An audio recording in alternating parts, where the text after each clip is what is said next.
Hi folks, in this tutorial I'm going to be looking at how I did the wooden board and the white lettering on the signpost on the Orc deffkopta model. So without any further ado, let's cue the music.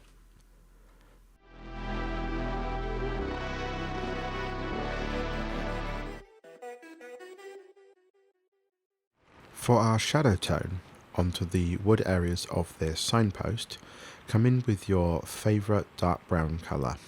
I'm using black leather from scale 75 and I really like this colour as it has a purple hue to it rather than being the traditional dark brown that you'd see maybe from Rhinox Hide from Games Workshop or charred brown from Viejo.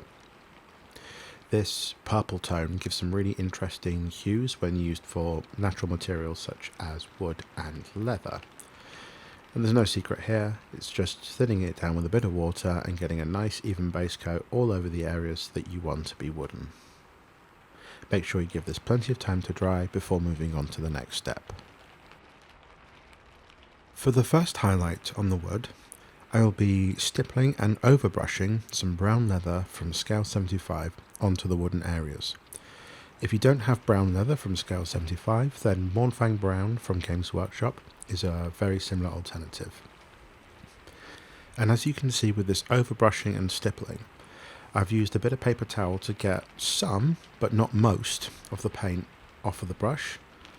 And with this I am using a rough backwards and forwards motion and a stabbing motion with the bristles of the brush. And as well as picking up the raised areas, it's also being smushed into flatter areas as well. And this is going to give us a much more natural feel to the wood at the end of our colour choices. Second highlight, I'll be once again using that overbrushing and stippling technique, this time using Iroko from scale 75. Sandry Dust is a very similar alternative colour from Games Workshop if you do not have this one. And as you can see with this, I'm being a lot more selective in where I put the paint. I don't want to drown out the brown tones that we've already put down, as this sort of lighter tan colour is quite dominant here on the model. So I'm covering maybe half of that area there with that dry brushing, stippling motion, being very careful to be more selective in where I put the paint.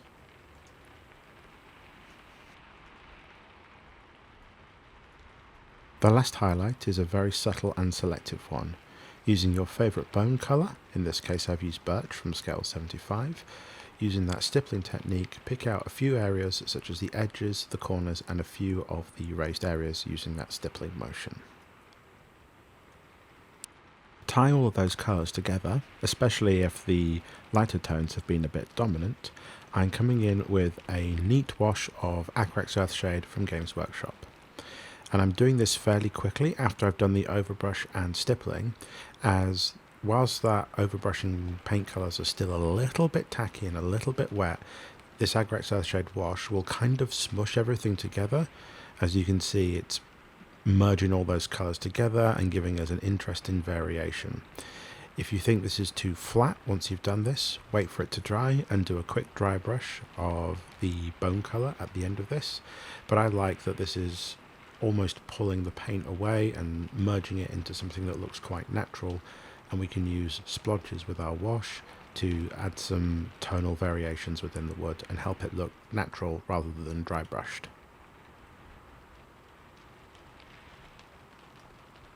With all washes, make sure you give this 20 to 30 minutes to dry before moving on to any further stages onto this part of the miniature. Now that our wooden signpost is completely dry, we can think about doing some markings on this to actually make it a signpost. And with this, I'm picking any white colour. In this instance I've used Viejo model colour white, as I find it's the nicest white to work with that I've had access to. And I'm going to be freehanding some signage on this. I've thinned this down with a little bit of water, and what I'm doing with this is doing basic shapes to bake out a bit of a word and some signage that the orcs might have scribbled on this. Now the great thing about this being orc signage is, well, it doesn't have to be very neat. There are a few tips and tricks that you can use while freehanding letters and shapes to help get your best control. The first tip is to make sure that your paint is thinned down, but not so much that you'd use it for a layer. I find that having it a little bit thicker than normal allows you to do a lot of control with it, and you don't have to worry about building this up in multiple layers. The next suggestion that I could do is bracing your hands together, or bracing the object against your hand that you're going to be writing on. And the third tip that I can say is, if you're unsure of spacing, is to do all your vertical lines first. You'll find that if you're starting to freehand, doing the downwards motion with a brush is much easier to do than round shapes or horizontal lines. So I would recommend doing that down to the D, the E, those Fs, exclamation marks, to get comfortable with doing that. And you can always rotate the model so that those horizontal parts of letters you will do in a vertical motion. And with it being an orc sign, you can be a bit sloppy and a bit messy with it.